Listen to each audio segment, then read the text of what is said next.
All right, and welcome back to another edition of the Good Eye Podcast. My name's Jay Smack, and my guest today is Glenn Oakes, and Glenn is joining us to borrow a overused phrase from across the pond. And I met Glenn during a network meeting, a Synapse network meeting, and you, Glenn, were the first guest, I believe, with Synapse from Ireland, and I just liked your energy. I liked your philosophy and what you were doing, and I asked you if you'd like to have a conversation, because this podcast is really just all about positive conversations, and you were nice enough to oblige, so welcome. Thank you. Yes, very exciting. It was, I believe it was their first international Synapse network meeting, so very privileged that little old Northern Ireland got a representation at it. So yeah, good stuff. You have sort of dedicated your life to helping others, to put it bluntly. You are with an organization right now called Caboodle, which is a fundraising consultancy. You started a hashtag, which is hashtag kindnessworks. And after our meeting together a couple of weeks ago, week and a half ago, I used it in a post for my podcast. And the quote was, "Every horse feels its pack heaviest," meaning everybody's going through something. And I used your hashtag. So first of all, tell us how things are in Northern Ireland and a little bit about Caboodle. It's a strange time. We're just at this point in time, we're having a week where things are quite laid back and we're reasonably free to move around. And then we go into a stricter lockdown. I think it starts on Friday. So all of that stirs up kind of negativity, and there's lots of finger pointing and government blaming and difference of opinion. And I just found that it got a little bit heavy. And there seems to be a polarization of opinion between people trying to keep things upbeat and keeping some realistic positivity and helping each other out. And then there seems to be the dementors out there who are kind of sucking the goodness and the positivity out of the marrow of other people. So it kind of feels to me like a little bit of a battle. So, I'm kind of on the side, I suppose, of kindness. And it's just really a very simple, basic philosophy. And it literally was attending a Synapse meeting, and I was just so uplifted and empowered by the energy and the wholesome goodness amongst the people there that kind of spurred me on about 5 or 6 weeks ago to start the hashtag kindnessworks. And hashtag kindnessworks is really, it's primarily about helping people to understand by evidence and by showing people examples of kindness, just how powerful it can be and the impact that it has. And it's not a wishy-washy thing. I have clients. I have a wonderful client, the Hummingbird Project. And what they do is they go into workplaces and enrich the culture of people, enrich the culture of the employer by helping people to focus on their mental health and their positivity. And it helps with making people more productive. It helps with profit. It helps in a whole range of different ways. One of the things which I came across with people was they would say that they didn't like to reach out to help, to ask for help from other people, because it felt like a burden. But when you give people help, it's a wonderful feeling. It feels really good. It empowers you. It makes you feel as if things are worthy and worthwhile. So I'm just trying to spur a message about, and it has brought several people to me. Nahala Summers, I have been involved with a podcast with her. I'm doing one with her later this week. And she has cycled 3,000 miles across the States, encouraging people to commit acts of kindness. And she's now on an elliptical bike, which is like a stand-up bike, and she's traveling 5,000 miles around the UK. Simple, not asking for sponsorship, just asking people to do acts of kindness. My original interest probably was sparked in part because my business is a fundraising consultancy. So what I do is I help nonprofit organizations to generate income streams, helping them with their messaging so that people can understand the impact which they're making by way of donating to them or volunteering or fundraising, helping those organizations to find the income streams which are a good fit for them. And that can be a wide range of things, from volunteer committees to corporate partnerships, and encouraging people to leave a gift in their will when they die, a whole range of things. And I kind of got to thinking, well, what is in it for the donor? And quite often, well, there's a whole range of different things, but quite often it's just, and I don't say just lightly because it's a significant thing, it's that feeling, what we call the donor glow.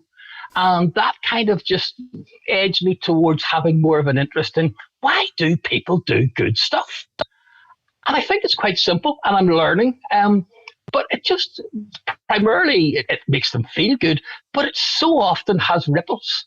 I speak to one lady recently, and she helped someone, and then she came back to meet that person about 6 months later, and she discovered her kindness had resulted in a whole range of different kind acts being done as a result of it. So yeah, I guess that's what sparked my interest to it. And there's a lot of people out there who are very much into it, and they can see the benefits of just being good to each other.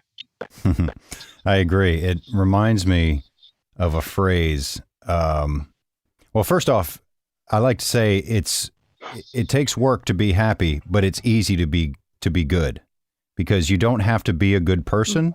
Just try to do good things, and if you want to feel good, you want to try to be a good person, just do good things, whether it's some volunteerism, being nice to someone, waving someone through traffic. It's easier than people think, but these days it does seem like it's a bit more work than before. I also heard another thing the other day. I was watching a documentary. They were talking about the difference between a skeptic and denial. And we're so polarized these days. Skeptics are doubtful in the pursuit of truth, but always looking for new truth. But people in denial are looking for anything that reinforces what they already believe. So it's hard to sort of shake people out of their myopic view, whether it's politics or being unhappy. So what are some things that you mentioned a few of them, but some of the things that you work with your nonprofits on when it comes to new revenue streams? I'm curious about your network, because you can say get corporate sponsorship or volunteerism. How do you know where to approach people when it comes to helping nonprofits? Well, one of the very first things with nonprofits is to help them to be able to give a strong case for support. And the second thing, which I quite often encourage, is to take themselves out of the picture.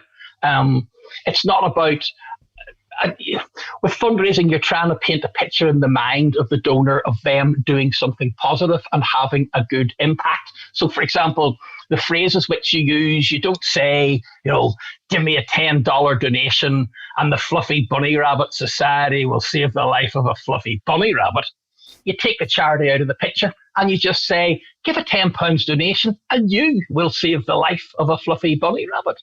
And that's much more meaningful. So a lot of it is helping them with their cases for support and the messaging, and being clever with the words which they choose, and putting the kudos and the glory upon the volunteer or the fundraiser or the donor, so that they realize they're the ones which are having the impact.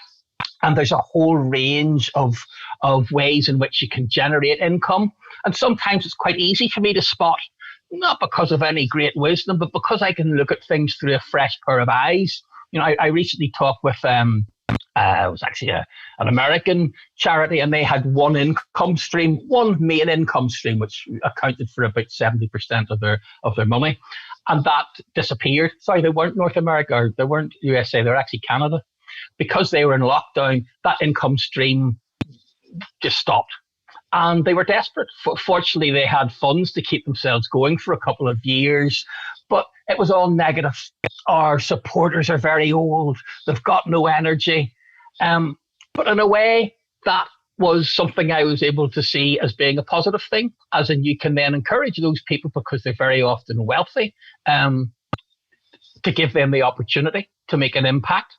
You can encourage those individuals to donate money in their will, and whilst you're doing that in tandem, you can also bring in the newer people and nurture younger people and supporters and encourage them to embrace their strengths, such as social media, so that it becomes a sustainable organization. So like there's 20 or 30 different ways to generate income, and it's picking the ones which are the very, very best fit.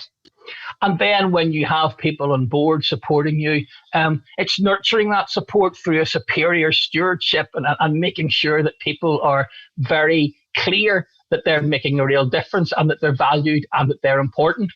I would do freelance for larger organizations, and I would do consultancy work and mentoring for smaller organizations. And quite often the smaller charities have got an edge. Their CEO can lift the phone and thank a donor for giving a £200 donation, whereas the richness of the service isn't always possible with larger organizations. So I quite like working with smaller charities who make every bit as much impact as the bigger ones. And that's not to poo-poo the larger organizations at all. But sometimes the smaller ones just get lost a little bit because they don't have the funds to raise their profile and have a sophisticated marketing programs. But by working in a canny, clever way and utilizing social media, they can really leave their mark for themselves and have quite a significant following if it's managed well. A lot of nonprofits, I don't think, realize that they should probably look at their mission and their fundraising very similarly to that of for-profit organizations. They have customers, their clients or their beneficiaries. They have fundraising revenue streams, as you said. There's a lot of tax implications. And I think they sort of, especially new ones, like you mentioned new ones or smaller ones, I think they think that they've got a great mission, and that's true. They've got an altruistic view, so they open their doors and expect that maybe people are going to benefit or help their cause. But there's definitely a lot of work to be done, and that's where people like you come in. I'm just curious, what is your background and professional experience? I know you've been with a couple other organizations such as Action Cancer and Gingerbread. How long have you been in this space? When I was about 19, I took a trip to Bangladesh. And when I come back from Bangladesh, that kind of shifted my outlook a little bit. Prior to that, I had been a sales rep and I managed a retail outlet. And I was able to get a job working for a charity which works with disabled people. So I've really been at it now for about 28 years. I worked with them, and I worked then with Gingerbread. My longest spell was with Muscular Dystrophy UK. I was with them for about 15 years and ended up managing a team in Scotland, England, and Wales.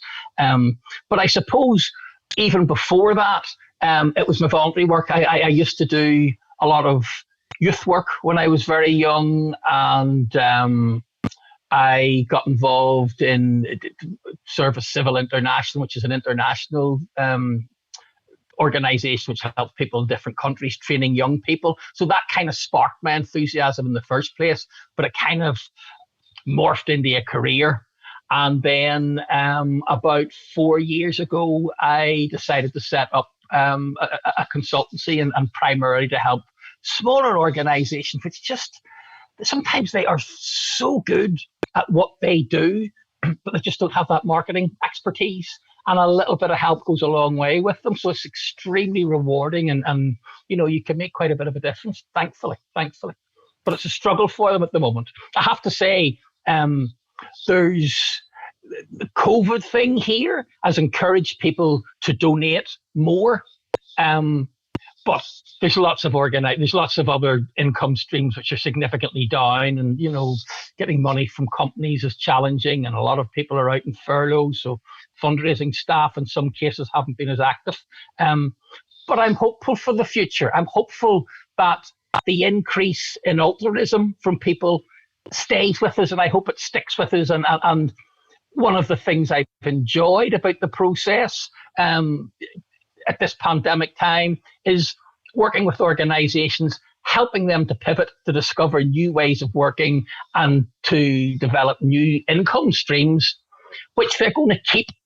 And my hope and expectation is when we come through this bleak, black time, that a lot of them will come out the other end better and stronger and more sustainable, because they'll have more income streams and they'll be able to revert back to the original ones, because people are, they're allowed out to play again and to integrate. Yeah, that's a lot like the commercial sector.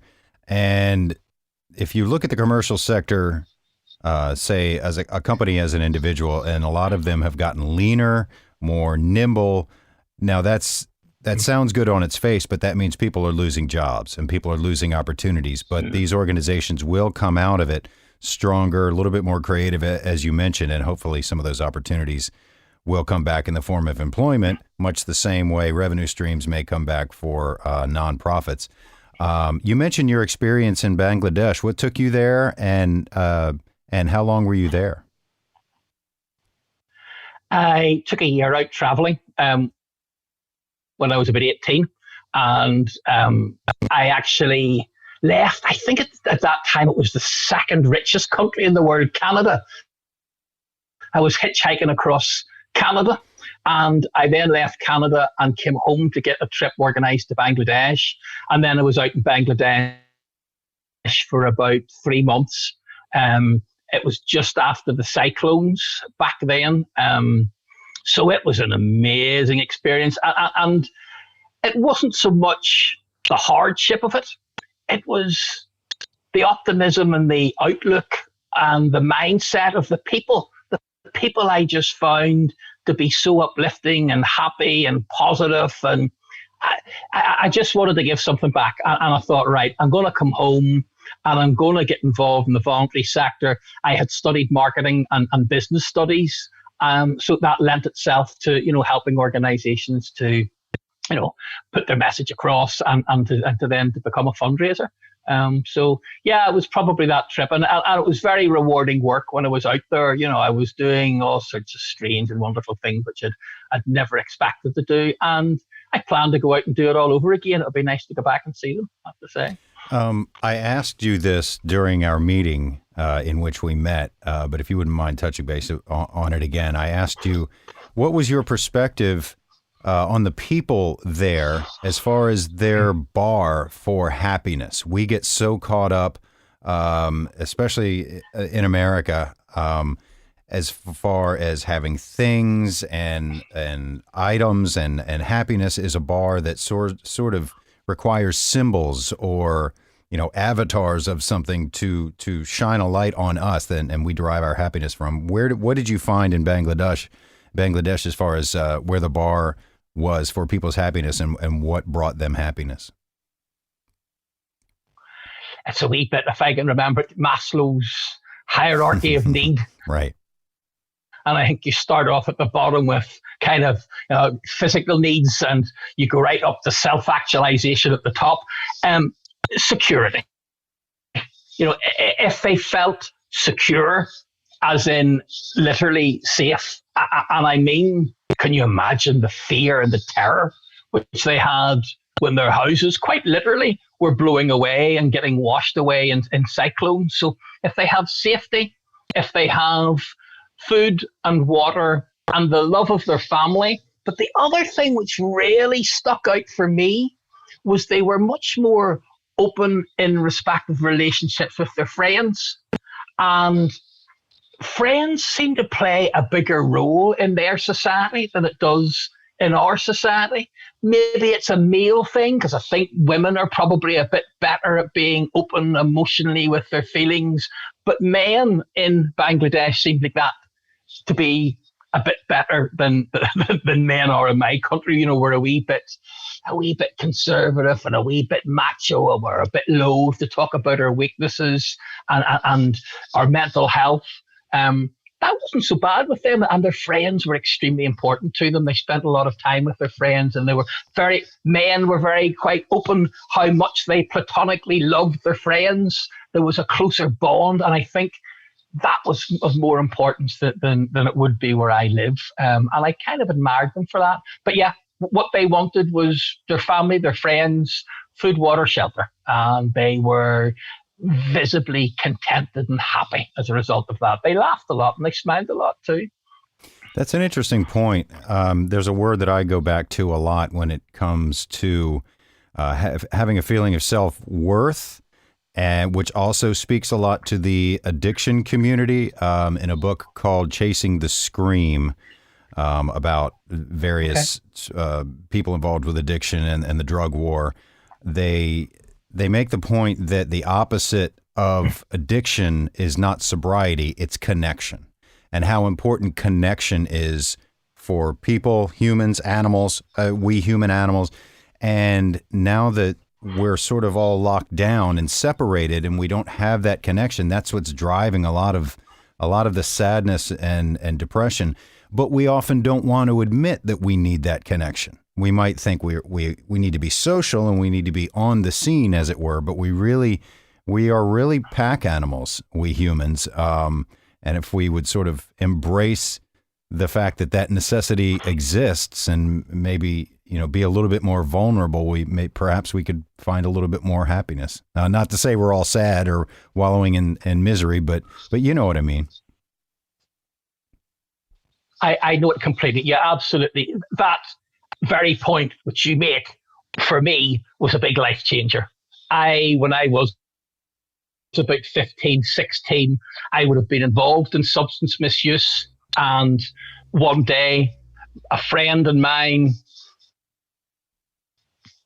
stoned and drunk, walked into a little church youth club with an intention of not causing havoc, but we weren't there for good, happy reasons. Excuse me. And I was treated really, really well. And I think that really emphasizes the point which you're making, because that shifted me. I can't say I stopped, but I reduced my unwholesome bad behavior because I was treated well and had an affinity with the people who were involved in that youth club, who looked after me. And I could see we're not drinking buddies or, someone who were using me to do something with. They genuinely cared about me. And I think you're right. And that is what moved me, firstly, from my addictions. And it also got me into the voluntary sector. And I think you're absolutely right. It's relationships and feeling part of a good tribe is a really important thing. And I think you need that for happiness, or else you have to fill it with something. And quite often it's not something very nice. That's a good point. And when it comes to us finding our tribes or finding connection or feeling valued, sometimes I think we look for people, like I said before, when it came to denial, sometimes we look for people who just reinforce ourselves in their reflection. But sometimes, and I see this a lot in the artistic community, I'm a musician, which is why I love musicians and writers.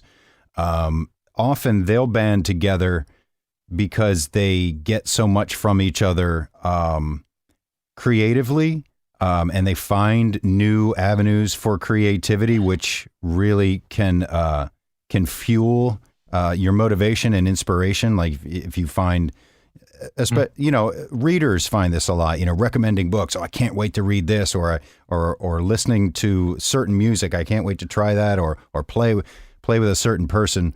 It seems the creative community is really about connection, because there's no ceiling to creativity. You can constantly be exploring it. Just an observation that I've made. Yes, it's true. And I get it from LinkedIn a lot, because I live in such a small community. Like Northern Ireland's a tiny little place.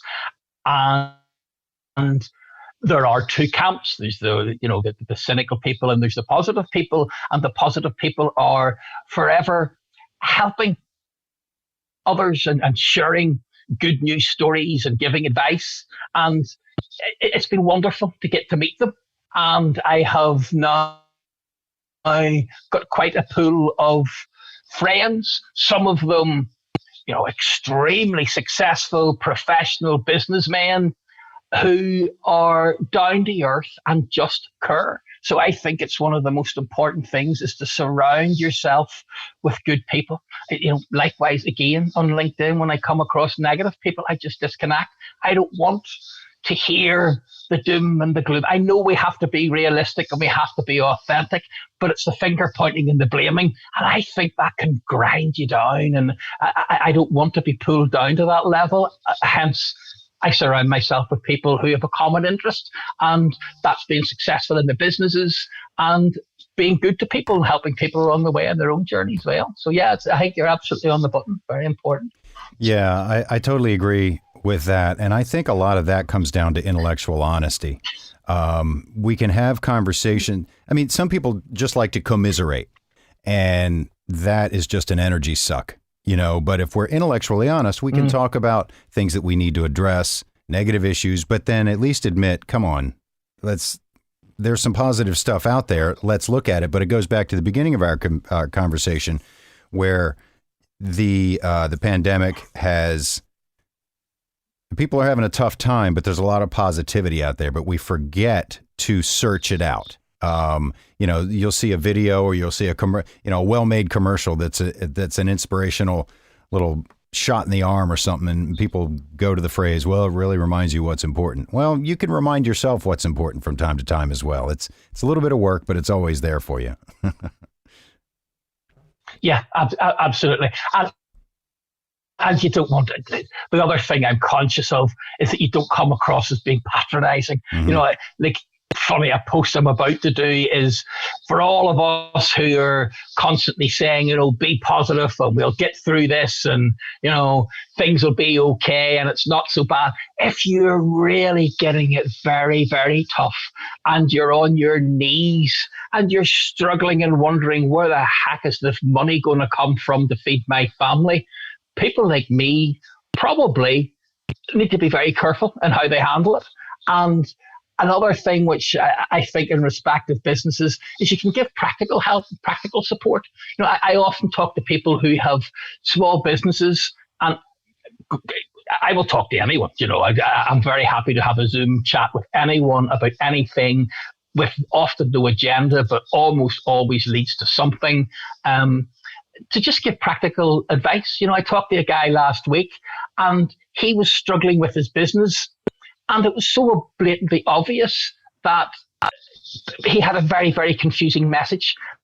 It was difficult for me to understand what on earth his business was about. His mission statement was too wishy-washy. So you can give people real practical, to be absolutely honest, life-changing event, because now he now has a business and people can see clearly what he's doing and what he wants to achieve. So it's not all about sort of, patting on your back and it'll be okay and let's be positive and let's be confident.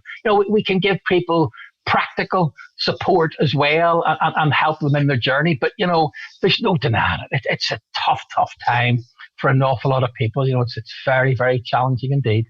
Oh, I totally agree. There's a big difference, and it really rubs you the wrong way when some people are just posting, motivational poster slogans, because there's a big difference between being positive and being Pollyannish and unaware. And I think that has a lot to do with empathy and compassion. You can be empathetic and compassionate and not pandering, like you said.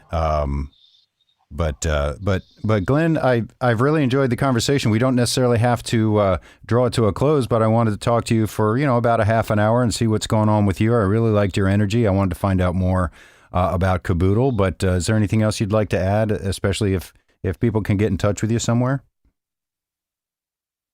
Yeah, you know what? I would encourage people.